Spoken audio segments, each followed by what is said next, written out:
Vamos ao 17, então. O 17 vai continuar falando, então, sobre a advertência contra as práticas pagãs. E depois vai falar sobre o julgamento no caso de questões difíceis. E sobre os decretos do rei. Como é que deveria ser escolhidos os reis e tudo mais. Ali na questão da advertência contra a idolatria, então, a gente vê que a idolatria, ela, de forma nenhuma, ela seria permitida. Só o melhor poderia ser oferecido ao Senhor, nada de animais defeituosos, como eram oferecidos para outros deuses. Para o Senhor, somente o melhor. E de forma nenhuma a idolatria seria permitida. O caso de idolatria, ele deveria ser investigado. A pessoa acusada por idolatria, ela passaria por um julgamento justo.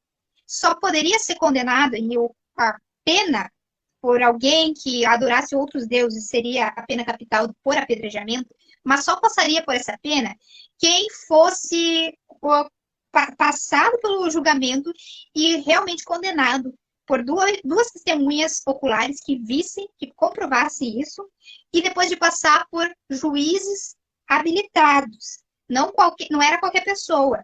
E quando o caso se tornasse difícil, era o próprio sacerdote, o juiz escolhido naquela época, o líder escolhido naquela época que ia julgar o caso. Então, tinha níveis de dificuldade onde poderiam se recorrer para antes da pena capital. Não era assim, eu vi aquele falando tal coisa, adorando tal coisa, já ia ser apedrejado. Não era assim, não era uma coisa leviana. Então, era algo muito sério. Eles entendiam, Deus entendia a questão da idolatria como algo, como uma pandemia que logo se espalharia. Então, tinha que pegar e cortar o mal pela raiz mesmo. E outra questão, que é o que eu quero destacar com vocês, está a partir do verso 14. Mas eu vou ler o versículo 19 e 20, que nos diz assim. Trará sempre essa cópia consigo, e terá que lê-la todos os dias da sua vida, para que aprenda a temer o Senhor seu Deus e cumprir fielmente todas as palavras desta lei e todos esses decretos. Isso fará que ele não se considere superior a seus irmãos israelitas e que não se desvie da lei, nem para a direita, nem para a esquerda. Assim prolongará o seu reinado sobre Israel, bem como os seus descendentes.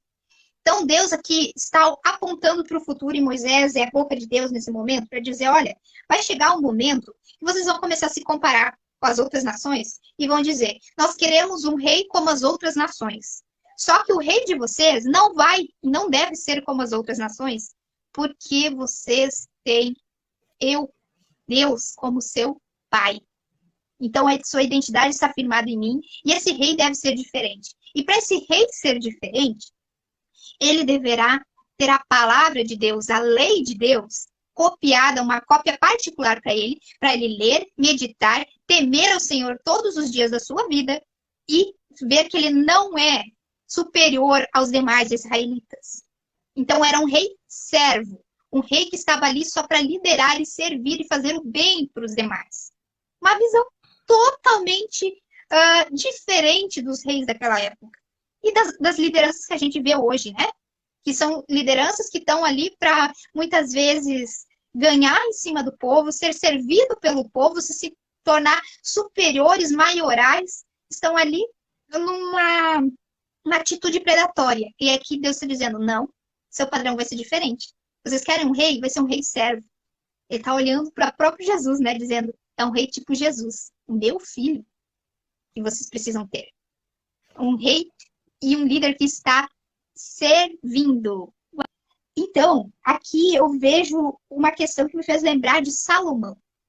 Por quê? Porque esse final, a partir do versículo 14, Deus está dizendo assim, olha, o servo, esse rei servo, ele não deve acumular para si nem cavalos, nem carros de guerra, não deve voltar ao Egito para comprar cavalos, carros de guerra, não deve ter muitas mulheres para que tenham muitos filhos, e também não deve acumular para si ouro, prata, muitas riquezas. E daí a gente vai olhar mais adiante, bem mais adiante, para falar a verdade, a questão de Salomão. E a gente vai dizer, muitas vezes, a gente vai dizer que Salomão foi o rei mais bem-sucedido, o mais próspero, o mais top que existiu.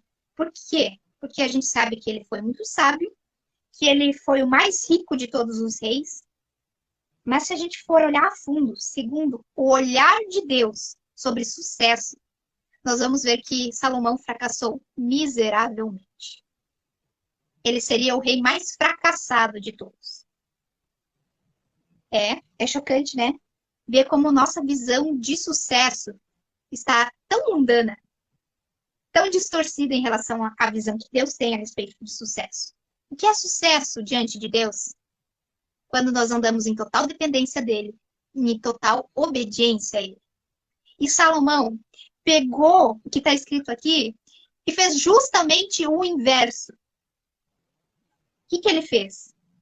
Ele foi ao Egito, ele foi se fosse hoje, seria um magnata, uma montadora.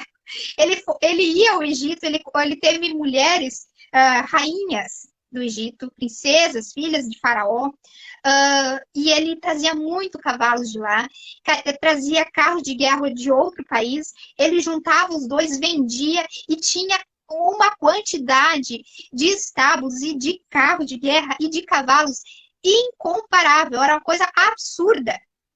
David diz para que serve isso? Ele gostava tanto, ele queria ter um Aras, o que é isso? Não. Isso significava poderio militar.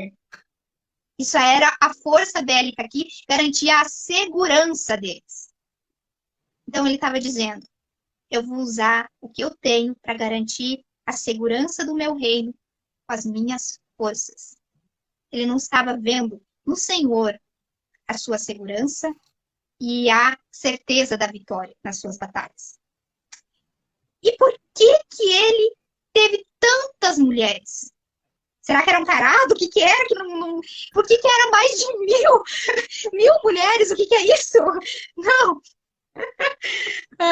Não era isso. Não era por desvio sexual, alguma coisa nesse sentido. Por que um rei queria tantas mulheres? Tanto pelo poder que isso dava, porque eram negociações entre estados, quanto por garantir uma descendência numerosa.